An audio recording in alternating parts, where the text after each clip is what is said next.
I got stuff for you. Holy moly. I need to get some snakes and release them around my house. But they love eating people. They love eating kids. These guys are the scientists of the supernatural, lecturers leaving lessons for inquiring laymen. They are applying the scientific method to a world that baffles science. They are the cryptids of the corn. Every day that you open your mouth, I know, right? I'm more convinced that you're abducted by aliens. No. And it just stood up. I mean, it just like kept going and going.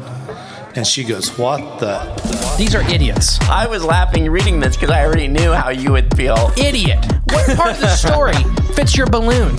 Well, This isn't a UFO. But who else has big black wings and red eyes? Batman. Well, Mothman. Oh yeah, Mothman. Well, everyone, I think we know exactly what it is. So say it all with me. It was the sandhill crane. Would you try it? No. You wouldn't eat it? No. Why? Because they're probably toxic. There'd be a lot of poop in my pants. Seen a 6-foot alligator go swinging through the air and slam into a tree.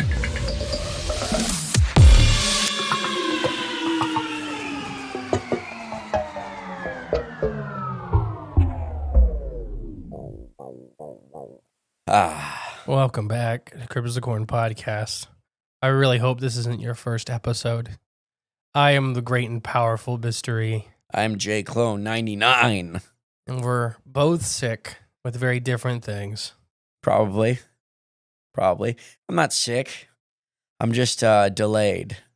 It's the government trying to get us. Maybe, I don't know. I'm sure they played some role in this. I'm sure they did. I'm sure there's some roundabout way, yes.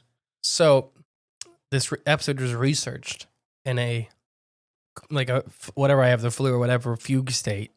Uh-oh. This will be fun. Great. I spent all weekend not being able to talk. This is my first day having a And you voice again. Almost broke your pinky. Yeah, I know. I bent it over backwards. It was stuck backwards. It was stuck, for sure, backwards. Right at that middle knuckle. And I had to manually bend it back the right way. And now I can bend it again. It's good. It's not broken. It's not. Yep, that's the big thing. It's not broken. At least that you know. No, I know it's not. I wouldn't be able to do the things I can do with it right now. And it would hurt a lot worse. It would. That's how I was always told, is if you have to ask if it's broken, it's probably not. Probably not, yeah. Now, don't get me wrong, I've sprained my wrist once and I've broken my wrist once. And I'd much rather taken the broken wrist any day over that sprained wrist as far as the pain goes. The pain level. Oh, yeah. I mean, the sprain healed a lot faster, but... Just instantly hurts more. Oh, it hurt 10 times worse. All right. You ready? Yeah, I think so. We're going to talk about the Owlman of Cornwall, England. Oh, and England. Across the pond, eh? Yeah.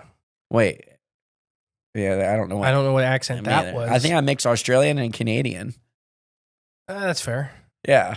Both had I think that's a thing. a lot of British, I think that's an accent somewhere. a lot of French in Canada too. Is like, what's right in the middle? Australia. So like people from Hawaii probably have an Australian Canadian accent. Don't think, between Australia and Canada, that probably is the middle. Yeah, it's probably, I'm sure there's one person in there. It was somebody in Hawaii, No, absolutely not.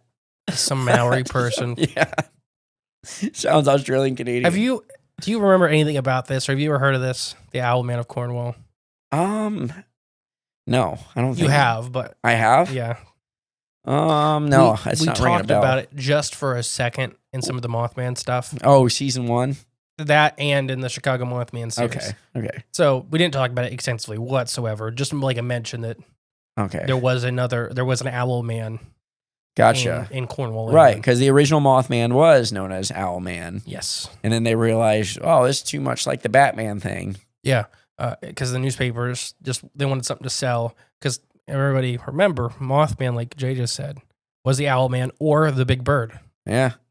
Is most times referred to as an avian of some kind. But they landed on Mothman, and now he's forever known as Mothman. Mm-hmm. There's no need to feel down. I said, Mothman. Lift that kid off the ground. I say, hey, Mothman, swing your new friend around. All right, let's get back to In the show. early year of 1976, in a dense and the dense forest surrounding Malvern Old Church in Cornwall, England, there became a magnet of a diabolical beast that has been ordained the Owlman. 1976. That's not that long ago. And it's not that long after Mothman. 49 years ago. It's not that long after Mothman. Yeah. Mothman was 60. Yeah, you may have to look it up. I can't remember when the bridge collapsed. Maybe 71. 71, I think you're right. The majority of those who crossed paths with the creature asserted that it was a human-like in both size and design. And it had a pair of large wings, glowing, fiery red eyes, Oh, gosh. claws, and exuded an atmosphere of menace, dread, and death. Oh, so like the Green Goblin from the first Spider-Man movie. Basically, it sounds what it sounds like, except instead of red eyes, Green Goblin had yellow. No wonder people make such parallels to North American Mothman. Mm-hmm. So before I continue, yeah, people always say this. And this fire red eyes, giant claws, these giant scary wings, man-sized, and then dread and menace every time somebody sees it. This, that, or whatever you want to call it. We talk about everything from infrasound to just even your body just screaming at you. Like This is a bad. predator. Yeah. Leave. That's got to come. It's got to be a basic biological feature we have.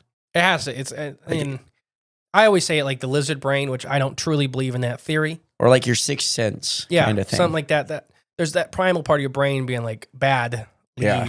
That's going to eat us. Your spiritual perception. And yeah, it probably is that. So it all began during the weekend of Mothman Fest. Easter, Oh. which is about when this episode comes out. You think they were having Mothman Fest in UK in 1976, you said? Yeah, I don't think they were having it here yet Oh, yeah, you're probably right. because a bunch of people died in a bridge. Yeah, I guess that would be a little soon to have a festival. You know, now that I think about it, why? That is kind of a weird thing, right? They're having this festival celebrating Right next to one of North America's greatest tragedies. Yeah. Huh. All right, never Nobody mind. ever remembers that part. Right, yeah. But whatever. Easter weekend, Yes. 1976, when two young girls, June and Vicky, had an encounter with a truly nightmarish creature in the Marwin Woods. I'm hoping I'm pronouncing Marwin right. It's British, so probably. The girls were on their holiday with their parents, and they saw a gigantic, feathery beast hovering over a 13th century church. It was the story that their father, Don, angrily shared with a man named Tony. And I say angrily because Tony had noted that the local magician who was came to believe in somewhat entangled in the whole affair. Okay. So Don, the father of the two girls, Yeah. was very upset and told this guy, Tony Shields, Doc is his name. And he was telling about the story of this giant monster that his two girls had seen. Okay. And he was pretty sure that this local magician had something to do with it. Okay. Gotcha. So he was real upset at this magician. Yeah. For unleashing this creature upon the town. Yeah. Or as Shields himself would write, some trick that had badly frightened his daughters. Shields denied any involvement in the matter whatsoever. But it was only the start of things. He's like, it wasn't me. Wasn't me. He's like, I saw you casting a new spell. It wasn't me. You were standing on your sofa. It wasn't me. Are you chanting in the shower? I love it. I love it. Somebody write that whole song. Oh, gosh. Another one who's seen the Owlman was Jane Greenwood, also a young girl. She wrote a letter to the local newspaper, the Plymouth Pocket, during the summer of 1976 that was detailed in her own startling encounter. I'm on a holiday in Cornwall with my sister and our mother. I too had seen the big bird thing. It was on Sunday morning. The place was in the trees near the church, above the rocky bench. There was a place there in the trees. It was in the trees standing like a full-grown man. But the legs, they bent backwards like that of a bird. It saw us and quickly jumped up and rose straight through the trees. We've heard Mothman-esque, that not flapping, Yeah, just- heard that about the legs, the bending backwards. Mm. Sounds familiar. It sounds like something else too. I can't put my finger on it yet, but maybe it'll come to me. Maybe it will. 2 14-year-old girls, Shelley Campton and Barbara Perry, also had the misfortune to have a run-in with the Owlman in 1976. At around 10 p.m. while camping in the woods, they sat outside of their tent, taking a pot of tea. The pair had heard a strange hissing sound. Upon looking around, they saw the infamous Owlman staring in their direction from a distance of about 60 feet. Sally said it was like a big owl with pointed ears, and it was as big as a man. These eyes were red and glowing, and at first I thought it was somebody dressed up, playing a joke, trying to scare us. I laughed at it. We both laughed at it. Then it went up into the air, and we both began to scream. When it went up, you could see its feet. And Barbara added, "It's true, it was horrible. The nasty owl face with big ears and big red eyes. It was covered in gray feathers, and the claws on the feet were black. It just flew up and disappeared into the trees." Black feet, huh? Or black claws, whatever. Black claws, yeah. So far, you notice anything interesting about the witnesses? They were frightened. They're all young girls. Oh, okay, yeah. Okay, so there's a common denominator. There's a lot with that. Just with this story, or with these encounters, they're just okay. It just always stuck out to me that there was, in this section of the encounters with the Owlman, it was almost entirely young girls that had a close look about it. Other locals had seen it, like as they're driving by the church and stuff like that. But the up close encounter was were almost always young girls. Okay. While there were rumors and additional sightings of the creature that immediately followed, it wasn't until the summer of 1988, so pretty much a decade later, that the Owlman had put an appearance that can be documented to a significant degree. In that case, there was a witness of a young boy dubbed Gavin by a friend, and John Dowers. He had actually wrote an entire book called The Winged Monster, titled The Owlman and Others. Then him and his then girlfriend Sally. The beast, Gavin told John, that was about 5 feet tall, had large feet, glowing eyes, and significantly sized wings. It was a shocking, awe-inspiring encounter that Gavin and Sally had never forgotten. As was in the case in the immediate post-1976 era, a few reports came in from the 1990s and the 2000s, having surfaced. Chiefly, however, they were from individuals who prefer not to go on the record. Something had led them understandably suspicious of fakery and hoaxing. But one of them could make a very good argument that going public about having seen a monster birdman in the English woodlands would not have been the wisest move to make.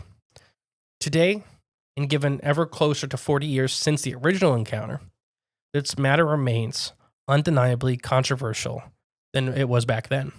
For some researchers, Doc Shields is the man to blame. John Downs, however, suggests that something else had occurred. Namely, that Shields, dubbed the Wizard of the Western World, has profound knowledge of magic. And by that, I don't mean just pulling up some rabbits out of your hat. Like, we're talking like dark magic. Right. Magic with a CK on the end. Yeah. Where it involves blood. Yeah, they're not so friendly type.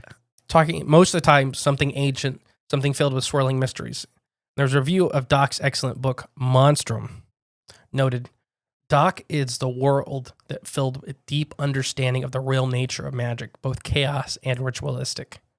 The secrets of innovations and manifestations, the strange realm just beyond, and the occasion to interact with them on our own, the trickster phenomena.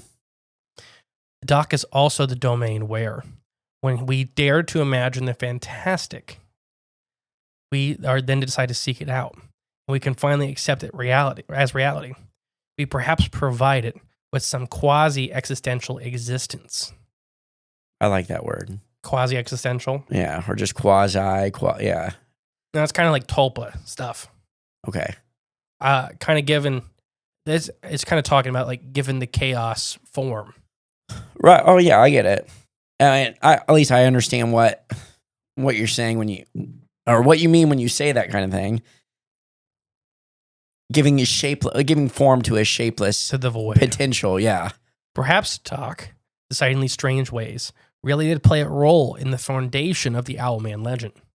But such was the allure of the beast, it quickly stepped out of the world of imagination and storytelling and right into the hearts of the real world. And at least one point, be careful what you wish for, lest you unleash it into reality, a monster that has no intention of returning to its original domain from when it was created, imagined, and invoked. Now it comes to another aspect called the anomalous owls. In 2013, this is written by Nick Redfern. He had received an email from a woman now living in an English town of Lowestoft, something like that. Sorry, people. But who previously lived in Marwyn, where the Owlman was seen in 1976. Specifically in the town called Cornwall, in the village of Gweck. Gweek. Oh, that's just Gweek. Gweek. I wouldn't want to live there. Gweck. A distance which by car is approximately 6.5 miles. It transpired that in 1998, she had a profound UFO encounter while taking the road from Marwyn to Gweek. And after 11 p.m., the woman was driving home, visiting her friend in Marwyn. She had barely left the little village when she saw what can only be described as a full-blown UFO. One that appeared on just the side of the road, around the size of a large beach ball and glowing extremely bright orange. Now think, you've already caught onto the backwards legs. Mm-hmm. Can you remember UFOs appearing on the side of the road for drivers? UFOs? Mm-hmm. I mean, appearing. I mean, I know UFOs following cars. UFOs. Yeah, we talked about that a lot. Yeah, but appearing. I mean, no. More or less, I think of like, Dogman encounters or Bigfoot encounters on the side of the road. Yeah. More or less, their car pulls up, catches them off guard. Or they're eating roadkill or something. Yeah. Not so much a UFO or this. I'm more or less thinking of like an orb, like the orange orbs. So this could be an orb. It's very large beach ball is what she describes it as. Yeah. For at least what we kind of talk about, typical quote unquote orbs. Or, ball lightning. I don't know. Some orbs I think people see are big, like this. Mm-hmm. Or I think they can be as big as this or all the way down to the size like a pencil eraser. Yeah. Okay. I was getting some Injured Cold vibes. Okay. Because, he used the UFO to stop the car to talk to him. Yeah, okay. But, next thing she knew, she was parked at the side of the road. She's able to determine with no less than 2 hours of time had been unaccounted for.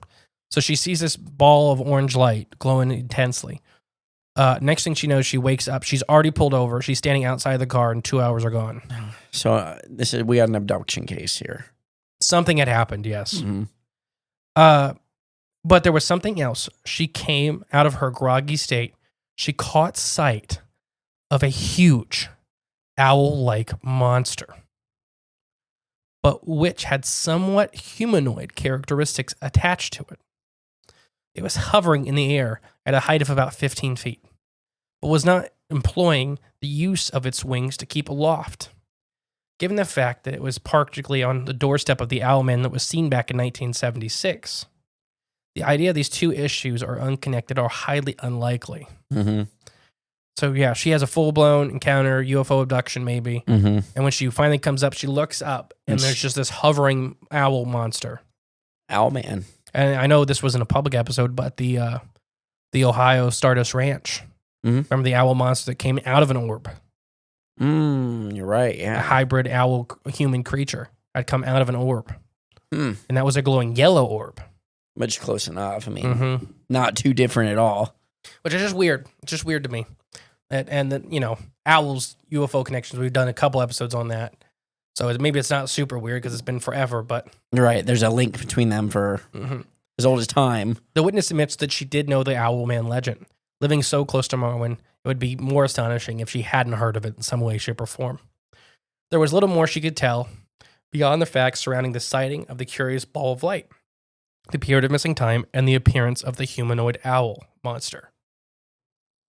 So what do you think of that? Well, I mean, it feels like she definitely got abducted, or something happened where they put her in that state of hypnosis. That's the best way I can put it. Now, was the Owlman a byproduct of that, or was that a coincidence? Mm. Did he show up after the fact? I don't know, but it's very interesting. The next story involves a Scottish woman who shall be referred to as Maxine, who Nick Redfern had met in 2014. On a clear summer day in 2007, Maxine was walking her dog along the hills that overlooked Loch Ness when she saw what, from her description, could only be described as a classical gray alien. Mm. When she first saw it, it was a distance of a couple 100 feet. She assumed it was a young child, chiefly because of the short eyes. As she got closer, her and her dog froze on the spot. She could see what not only was it not a young boy, it wasn't even human. Maxine and the gray stared at each other for what just felt like a few seconds, after which it stretched out its arms. In an instant, it transformed what Maxine could best describe as an impossibly large owl, man-sized. It immediately took to the skies and headed across the loch at an extremely fast rate. Maxine continued to watch it with astonishment. The alien owl thing vanished into the trees on the opposite side of the loch. Maxine is 100% sure she did not experience missing time. She does not have any vague memories of being taken or any frustrations of any crafts. She is not plagued by graphic nightmares involving extraterrestrials. In fact, she's completely sure that she recalls every exact second when she saw the small alien child literally shapeshift into the owl form. Now, I wonder if it actually did shapeshift, or if it put that like screen memory in her mind to make it her. That's what she saw. It's hard saying when it comes to grays. When it comes to grays like that, because we know stories, especially bringing up Daryl Sims, they'll put images in your mind and make you see what they want you to see so they can escape. But on the other hand, we also have this big connection with gray aliens and owls all the time. The eye shape or the head shape, there's just that connection between them two. So for someone to actually witness one turning into an owl and flying off, I didn't really think that was part of the thing for grays to be able to actually shapeshift like that. Maybe it was a gray. Maybe it was something. I think we talked about a different encounter with that same thing in the owls and the gray alien explanation episode. Okay. Where somebody else in the United States had witnessed an owl either, I can't remember now. Turning into a gray it morphed one of the ways. Yeah. Or either turned into a gray or the gray turned into it. So is the owl thing maybe just like a quick cover for it? But I guess obviously it flew off, so it uses it as transportation too, but I don't know. Their existence just made me more pliable. There you go. That's a good way to put it. Then I have a couple more sightings, and then we'll take our ad break. Then we'll kind of discuss what's going on here. Okay. All right. First one. It's in 2019. A paranormal investigator in Falmouth claimed to saw the Owlman, and he and his friend were attacked by it. Okay. Mark Davis was in a graveyard with his friend Chris Power of Manchester. Suddenly, he heard a hissing sound coming from the trees, accompanied by a loud flapping noise. The sound seemed to pass right above their heads. At that moment, they saw a figure with horns on its head. They had a great alarm. When they were carrying a meter that used to detect electromagnetic energy, typically used for detecting ghosts, surprisingly they received a cohort of responses to their questions through the meter. The occurrence indicates the presence of demonic energy, they say. Okay. Which made them feel extremely unsafe. Well, it would, naturally. Their friend experienced an attack in the form of scratches up and down his arm. Mark claimed that the camera broke during the incident. Although he didn't see anything, he suddenly felt a surge of electrical energy. It wasn't until a half an hour later that they began to feel a burning sensation. And there is a photo of their Owlman. Ooh. So if you go on to type in their name, Mark Davis's Owlman photo. Yeah. You guys can see it at home. It's not great. What do you mean it's not great? I don't even have it in my notes. It's not good. Like it's just like a not good photo? Yeah. It looks, I mean, it could be an owlman attacking you, a demonic owlman attacking you from the sky. Mhm. It could be a bush. A little different. It could be an elephant. Okay. In England. Yeah. Oh, I mean, he said he took the picture. I'm just saying it looks like a bad camera picture of anything. What was his name again, you said? Mark Davis. Mark Davis? Mm-hmm. That's the owner of the Las Vegas Raiders. Oh. So let's talk before we take our ad break. Okay. Let's talk about some of these groups of encounters again. So the real big one that started this whole thing off was the 1976, the old church. Right, yep. And actually, Lost Tapes did an episode about the Owlman with one of the little girls. Do you remember what Lost Tapes was? No. Okay, Animal Planet did like found footage episodes of cryptids. Oh, okay.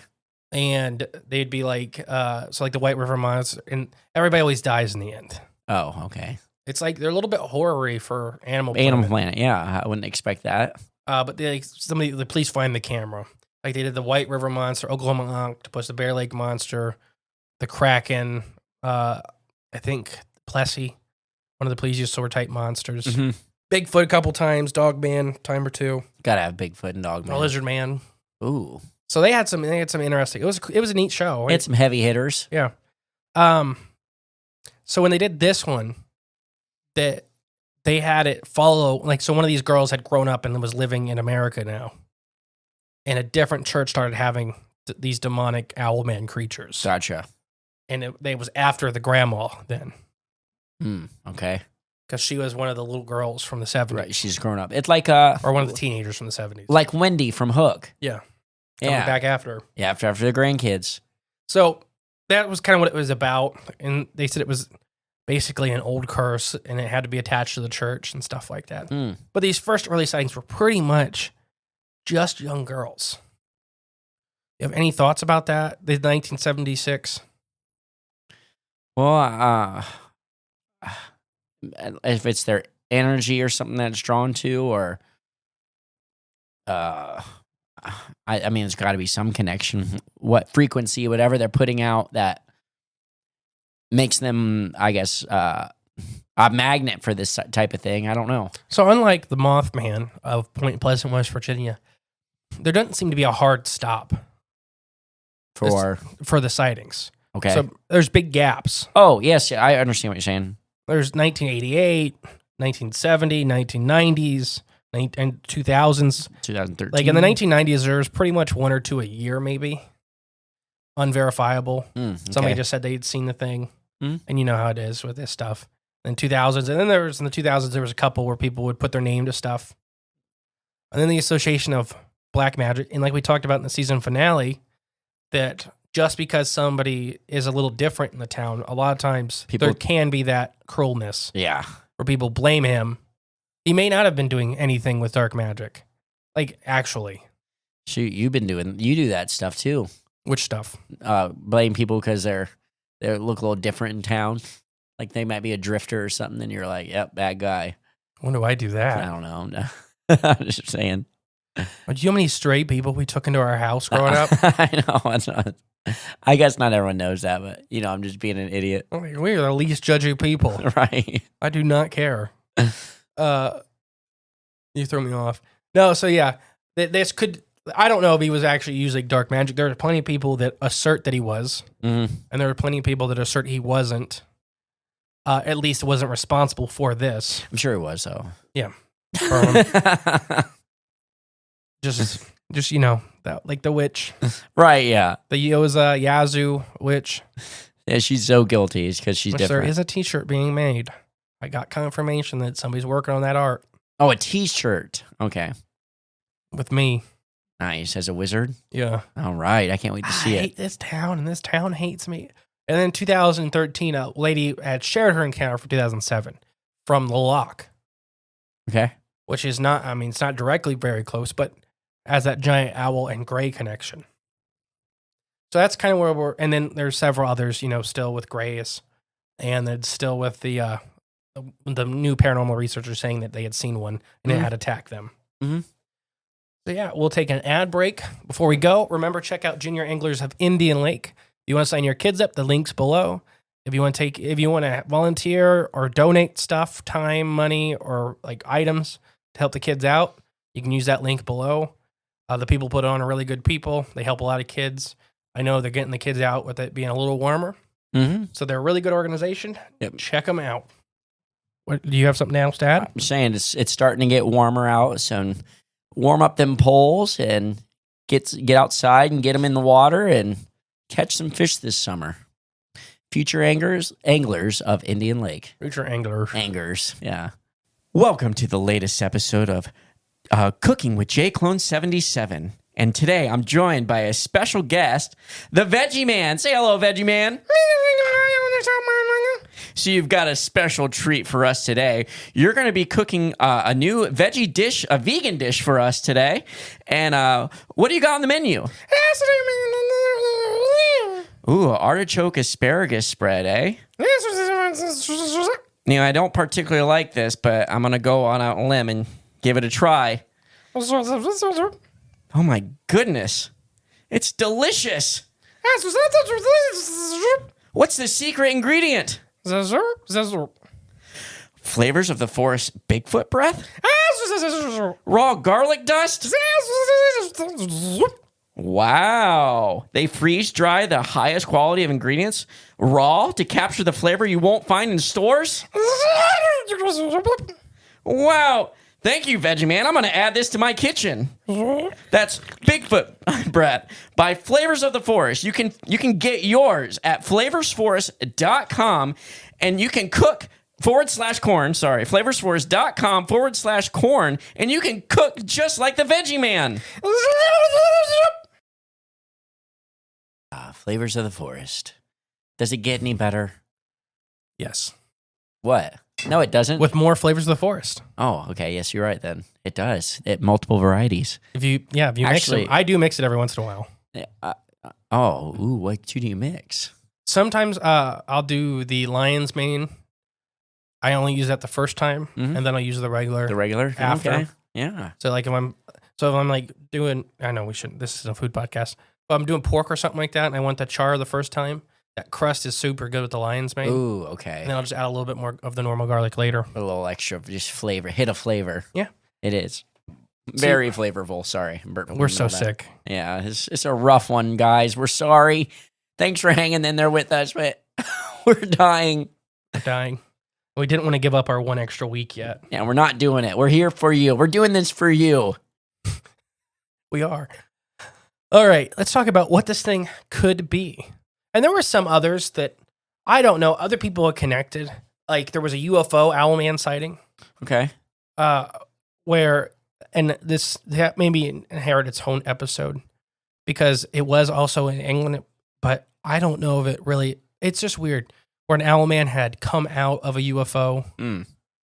And have you ever seen, this is for some maybe our younger listeners, one of the Ben 10 series? I have not. So one of the aliens is called Jet Ray. Okay. He's basically a humanoid, like atmospheric stingray. Okay. Or manta ray. So he's got like two horns on his head. The Owlman that came out of the UFO really reminds me of that thing. Where its head, they kind of described it like your blemmies, where its head and face was like in its chest. Yeah.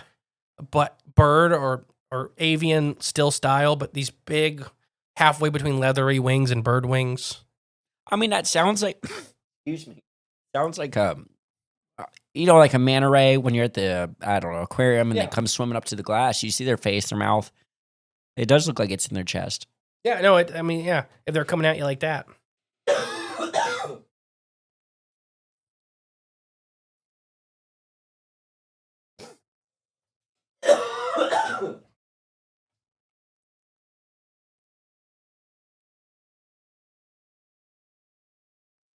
This will be the most edited episode ever.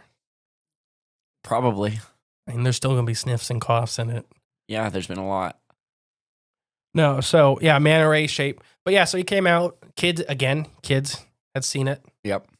and described it as like there's all kinds of undescribable technology. You know, just seeing buttons and lights and stuff from the UFO. Oh, from the UFO. Yeah. Okay. Just, you know, most of the stuff they couldn't recognize. It was just tech. Yeah, the UFO vibe almost gives me more of that the Scumbia space penguin vibe. Okay. So when you see in it, the farmer seeing the Scumbia space penguins, it was just that collage of colors. Inside, even Inside, too, that's what I'm saying. Yeah. When the door was open, nothing was there. It was just a collage of like psychedelic colors. What do you think that is, though? Like, That may be our brain. Like the same thing when we talk about shadow people. Some shadow people may not be blacker than black. It may just be that's our brain's way of rationalizing a shape there. Do you think it's just us perceiving it through our light spectrum? The best we can. Yeah. So the light that it's emitting through our visible light spectrum. Right, which is rainbowy. Yeah. But yeah. Roy G. Biv. Yeah. So that visible light, there's probably a lot more that we can't see that it's reflecting or producing. Right, yeah. So So you may not be able to see the panels. Yeah. You may not be able, if there's technology and there are more penguins or whatever. Mm-hmm. Yeah, I could fully see that. I could also see that your brain, there being any actual light being produced there, and that's just something your brain's throwing on it. Right, yeah. Just being like Filling in the gaps. Here's something there. There's something there. I can't let you see a hole in reality. Because our brains do that every second. It Every fills day. in the gaps. What's that one experiment? I know there's one. Well, the duck experiment. No, that's one, yeah. Everyone's a mallard. Yeah. I've just seen that again today. Like not today, over the weekend. Yeah. Well, I know. I was on the phone with you when you saw it. You were like, oh my gosh. I think there's what'd you say? They were they redheads or canvasbacks? Canvasbacks. I think they were canvasbacks. That's what sounds familiar which to me. looks nothing like a mallard. But my brain first said that there was mallards and geese. Yeah. And they were Well, we were mid-conversation. You just stopped. You go, oh, I think there's a couple canvasbacks in there. Pretty And I was rare like, here. What? You were like, oh, sorry. I'm driving by. Just ducks. Oh. No, so yeah. So let's talk about what this Owlman could be. Okay. First thing, a lot of people suggested this. It's an owl. Just an owl. Just an owl. With the glowing red Like eyes. a European eagle owl, a European great horned owl, and then the kids, especially from the original encounters, had maybe dramatized or inflated the presence of the creature in their head. Where, you know, their fear had added the glowing red eyes or the size of it. Because great horned owls and Eurasian eagle owls are quite large animals. Yeah, they're huge. Yeah. So they're 3 foot tall. So a kid seeing one flying at them, now they're 5 foot tall. Okay. And the owls can kind of do that hover thing if the wind's right. You've seen hawks and do Right. that stuff like that. Where they're going against the wind, they're literally floating in place. Yeah. Their head's like stable. And the church may have been a nest for one of these creatures. So if the owl, that may have been why it was seen so frequently in that direct woods and the church. It was eating and living, It may have been living in the bell tower of that church. which birds do. Yeah, barred owls, barn owls, and even some of the bigger species will take, especially tall human structures, and make their nest out of them. Mhm. So yeah, it could be an owl. What do you think about this? I mean, the only reason I don't, on the big red eyes and then whatever behaviors that were witnessed, the one that comes to mind the most that says it's not just an owl is that one where it was a gray alien that transformed into it. And She just got confused. yeah, because sometimes when owls walk around on the ground, they look like smooth, big-eyed, walking alien men, boys. I could Just- see it in the right light. yeah, in the right light with their arms and legs and wings. Looks like gray alien. I could see it. You've seen owl chicks, and they looked. You've seen owl chicks, and they look just like gray aliens. Yeah, no, they don't. Well, okay, yes, they kind of do. What do you but mean they don't? They stand up like a human. No, and they have the big eyes. owl chicks. We're talking chicks though, hairless, flightless, All owls are hairless. featherless. You know what I meant. I know. Well, I don't know when I think of like little baby birds, like that first set of. I think it's like I call it It's a down. hair. It's called down. Right, I know, but it looks like little puffy hair. Especially on robins. Robins look like Bernie Sanders. What do you mean? It's white? Yeah, the baby robins. Really? Nothing about Bernie Sanders. It's just they look just like him. Yeah, Universally. really? Yes. I'll have to see that. You have to, everybody Google pictures. They look like the same. They look like the same being. No, I don't think that's an owl either. Right, yeah. I don't, I could see if it stopped, right? If it was done, one and done, yeah, I could see an owl. Mm-hmm. And even some owls, like snowy owls and great horned owls, will become extremely aggressive, even towards humans and houses when they start making a nest. Okay. Snowy owls have been known to attack houses in pairs Oh. and remove like the siding and stuff off them because the house is too close to the nest they built. Makes sense. They're pretty good parents. Owls are. Snowy owls and great horned owls have also been witnessed like killing eagle chicks and taking out competition for their own babies. There's a video you can find of that where there's bald eagle's nest. You just see this owl keeps flying in and taking a chick every time. Gosh, ruthless. They are. No, so you're going to go no on the owls? You're going to give me a percentage? 0.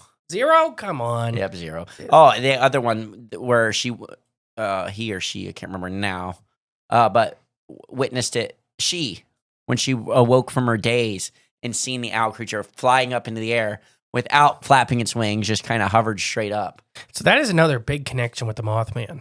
Yeah? A lot of that flying without flapping kind of stuff. Yeah, like a frequency thing. And even the Chicago Mothman has some of that. But I wonder too if like when a camera, people film birds and cameras. Yeah, the shutter speed. Yeah, it looks like. I wonder if could be something like that too, the way you're perceiving it. Because if it's an extra dimensional creature, sure, yeah, it could be something that's vibrating or its frequency is so fast that, or just at just that looks right. like. Yeah, have you seen? Like, I know what you're saying. You watch fans sometimes, and fans look like they're not moving. Not moving at all. A helicopter. Helicopter's a good one. Yeah. It just looks like the 4 blades are in the same spot, and it makes no sense. It's just because that's how fast your eye can perceive it. Yeah. Or I can't see it moving in between, so it's just like, well, that's there. Catches it at that one spot, yeah. Yeah, no, so I can see it. Next one, this is kind of a weird one. I see it brought up, and actually, I believe Peyton brought it up for the Star Child series a couple weeks ago. Okay. Maybe this is one of our human predators. Oh, okay. That this is an actual ancient creature from the early times of humans. Yeah. And there's just not that many of them left because owls are revered and feared in tons and tons and tons of cultures. They have enough of a human look to be humanoid, especially if we're talking more of maybe an earthen monster or a predator of our species. Okay. That maybe that's why we have such dread and fright and stuff. Like, even though this thing didn't do a whole lot, that your brain is being fried because your brain is like, that's one of the monsters that we used to talk about in the dark. Yeah. It's one of the things that used to come into the huts and get us. I mean, did this thing actually kill anybody? Not that we know of. Right, that we know of, I guess. But, I mean, we also don't know if it actually did, though, either. I mean, can't say it did. If it didn't, it might just all be I don't know the right word, but it just might all be a perceptive show, just to scare you, but it's not actually deadly or dangerous. I don't know. An intimidation display. Yeah, something like that, yeah. But for what reason? I don't know. I mean, to intimidate. Or to harvest your fear energy. Your meat jelly. Ugh. Yikes. Yeah, I'm not the one doing it. I guess you're not. It's the owl monsters. Yeah. They're after your meat jelly. Oh, yeah, no, not again. No, so you don't like human predators? I mean, I never... You just sound like you were going through puberty. Yeah, I know. Gosh, when I get high up, I still can't do... I don't know. I know my voice is starting to go. I can already see it again, feel it again. I like the idea. I think there's something to it. I don't know if it particularly applies in this case, though. No, yeah. Yeah, I get it. So this is 1976. This is pretty late. Yeah, 49 years ago. Yeah, this isn't that old. You know what I'm saying? This doesn't have a super long history, but it's still seen. Right. What if this is a government-made monster? No way. What if this is one of the hybrid creatures? The government, okay, let's pump the brakes real quick before we get into that. The government wouldn't do that, would The government wouldn't do something that crazy, especially UK government. They're good guys, right? That, and I don't even care about the UK government. I'm saying there's American government bases that nobody knew about in the 70s that are in the UK forest. Oh, shoot. Oh, no way. We wouldn't do that. Like all the we did do nukes that. Oh, that nobody knew about until the UFO was rubbing the ground where they were. right. Yeah. That military base. Rendlesham Forest incident. Mm-hmm. It actually happened twice in the UK at different nuclear outposts. Oh, geez. So this is one of those monsters that will Yes. either pop up Yes. around government bases. Yes. Stranger Things-esque things where, they're doing experiments and these creatures Opening dimensions and pulling these are the creatures through. byproducts, like we talked about, Yeah. with the Mothman. Mothman, yeah.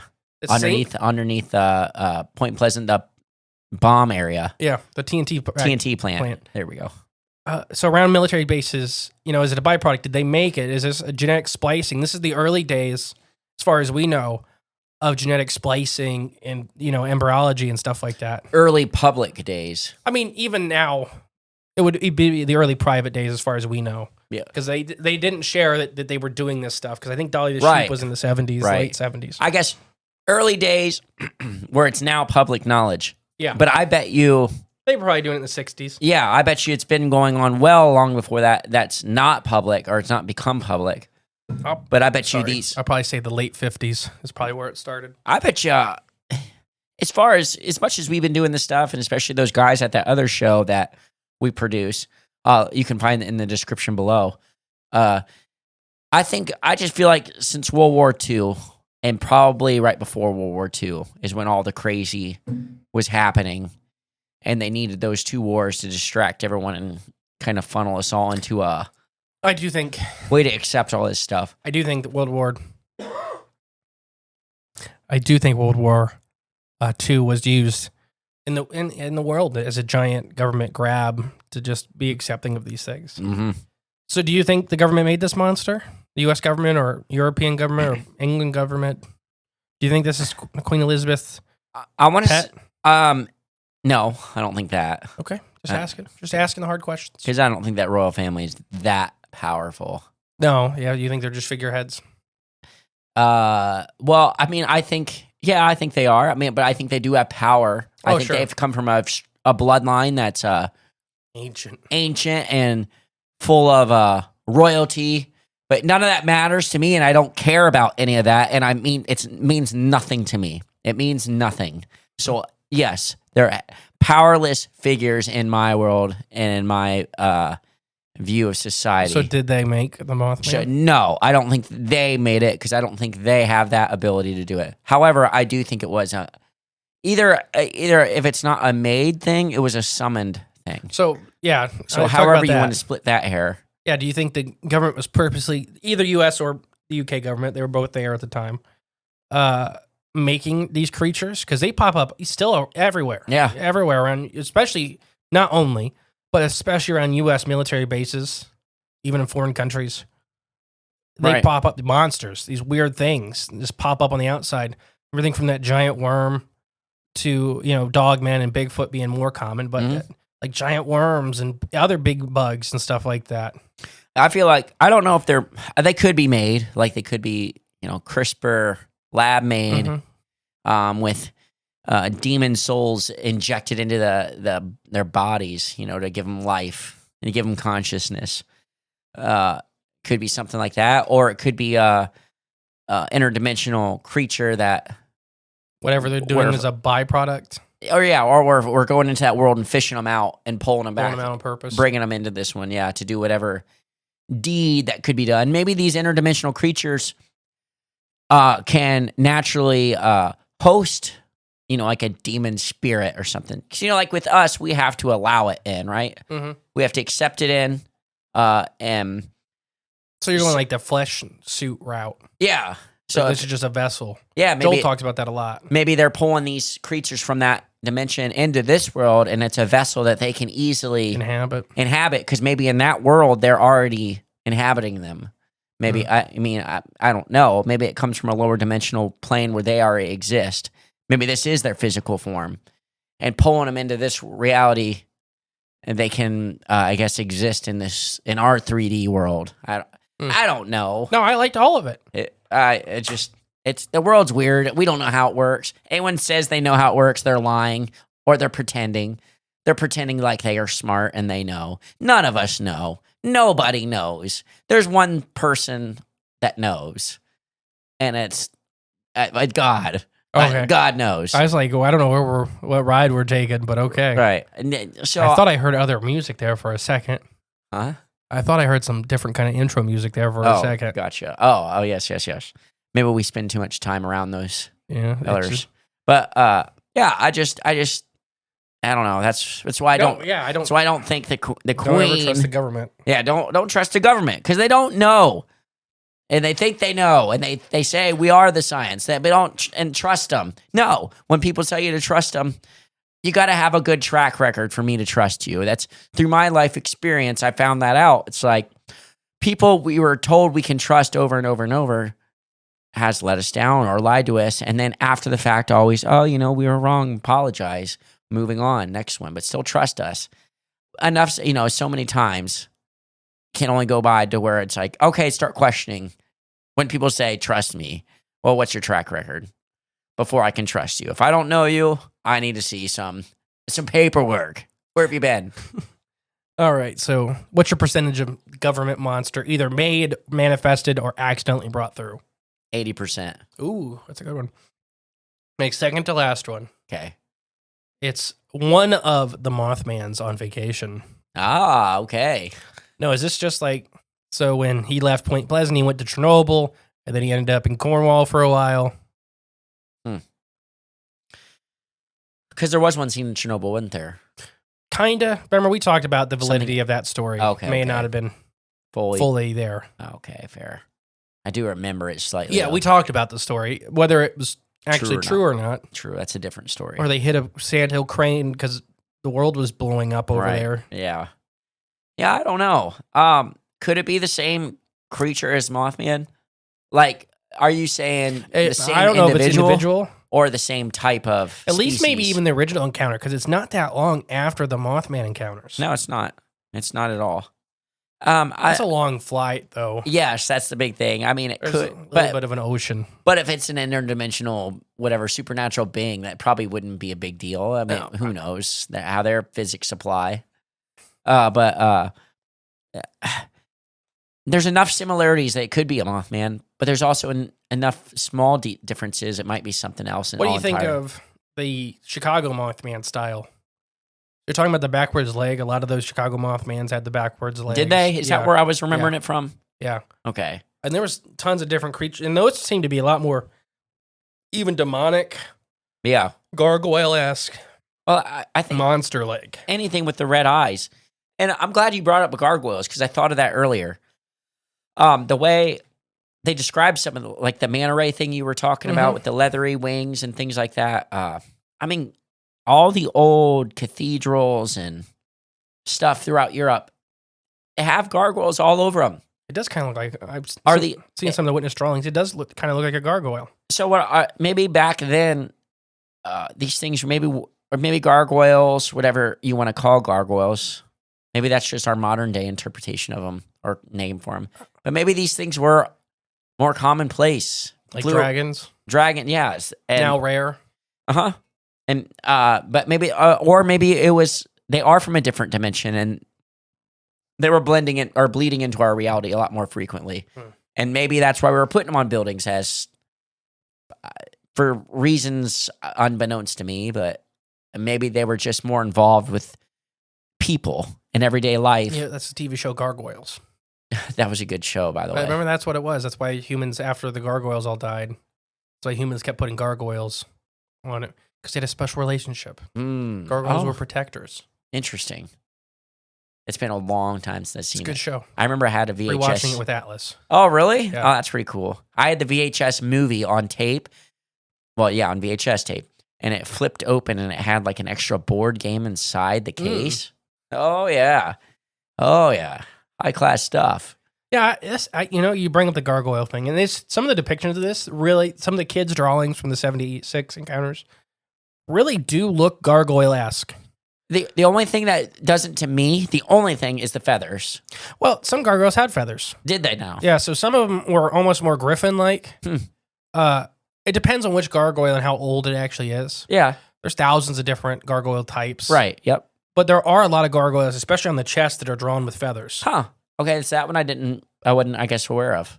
Yeah, and even the giant black talons and stuff like that this thing has, it really does look like a gargoyle. Now that you put it out there, so maybe it's a gargoyle. Let's chalk that one up on the list. Yeah, maybe it's one of the last gargoyles.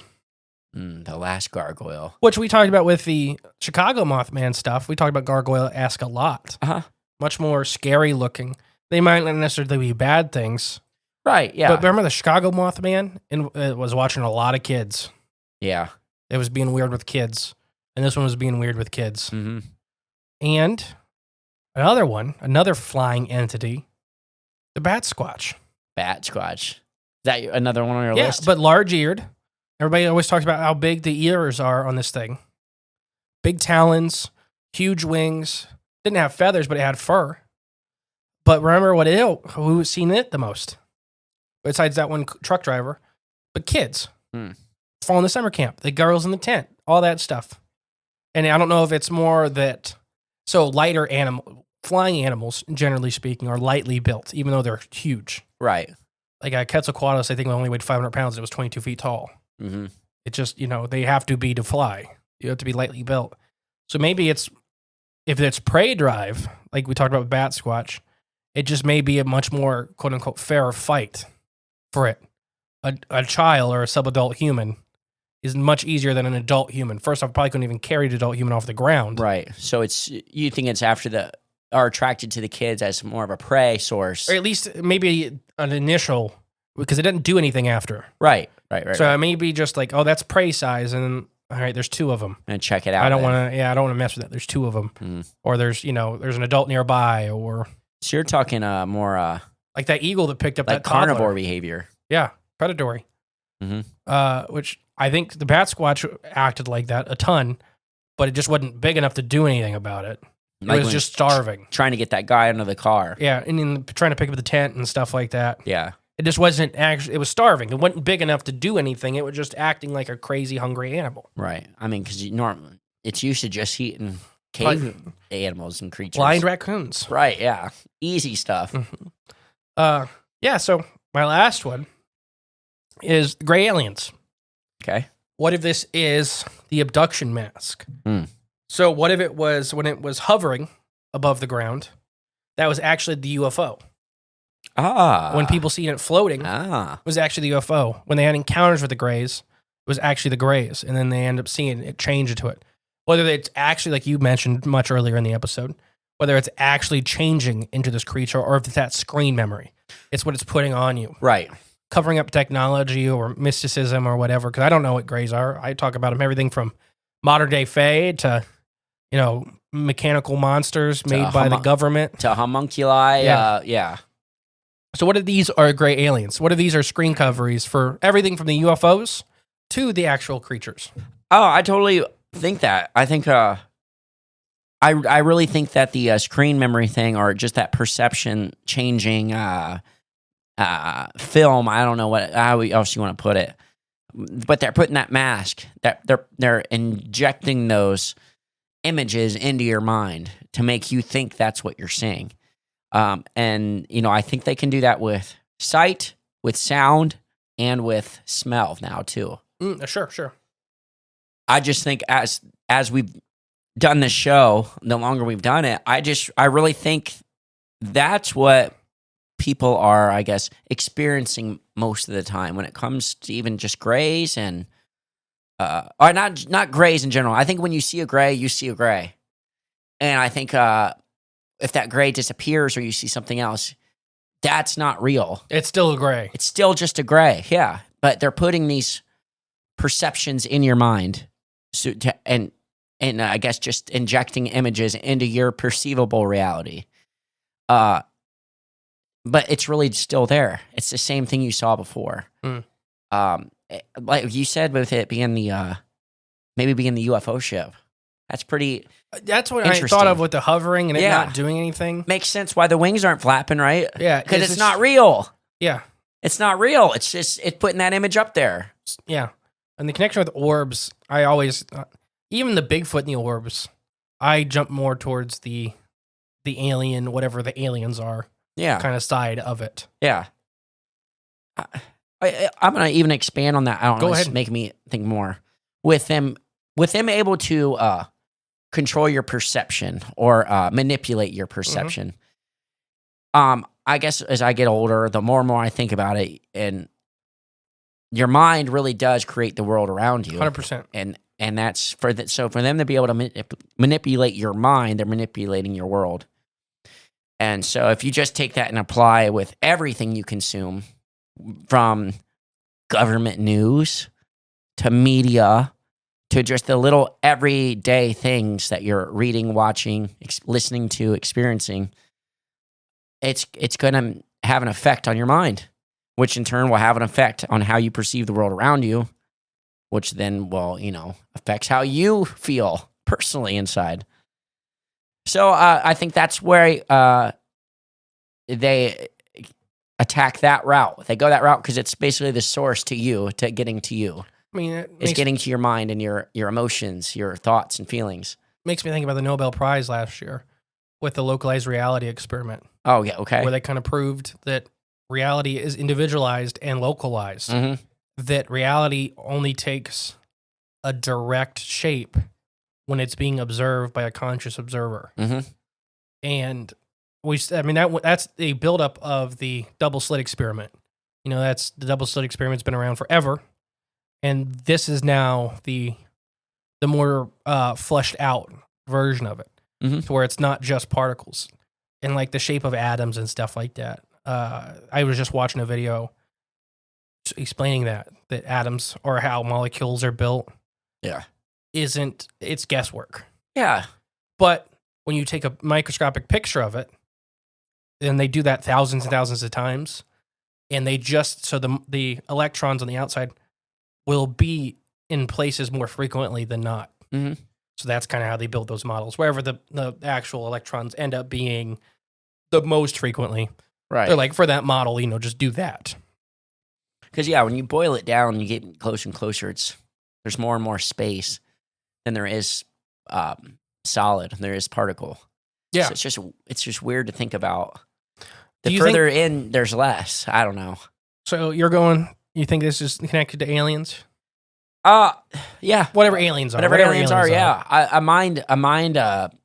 Memory, screen memory. Yeah, about said the wrong word. Just playing with your mind. A Vulcan mind meld. Yeah, there you go. Oh, shoot. You ever watched Men Talk the Mind Taker? Yes. From The big praying mantis guy. was he Men Talk? No. Men Talk's the guy. He's from Harvey Birdman, attorney at law. Yeah. He's the other judge. Yes. Men Talk. Yes, he already knows how every trial is supposed to end because he can read their minds. But he goes through the whole process. whole process anyways. You have to. It's parliamentary procedure. Oh, but he's so ridiculous. Oh, we just had a Dover demon crash into the studio. We may leave that in.